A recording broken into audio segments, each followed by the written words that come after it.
obviously fans of your first book, they say they've already identified their why and they've begun leading with purpose in mind.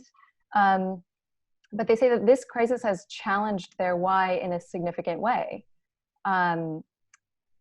If this is the new normal, and you're not identifying as much with your why, your people aren't identifying as much with your why.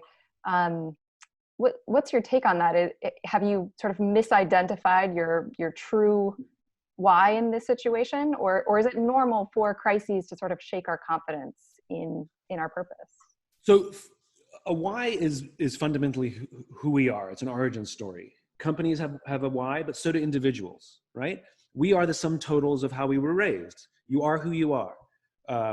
And the rest of your life, Lindsay, will be spent, trying to make decisions to be true to yourself. We call it being authentic, right? We even have a word for it. And that basically means the things I say and the things I do, I actually believe. They're core to who I am.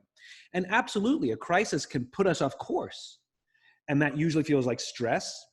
It usually feels like uncertainty. It usually feels like panic.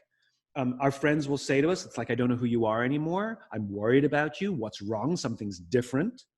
So absolutely, but it doesn't mean the why has changed. It means we've stopped focusing on it because we've become obsessed with what we're doing and panicking rather than taking a step back and saying, hold on, why did I set out to do this in the first place?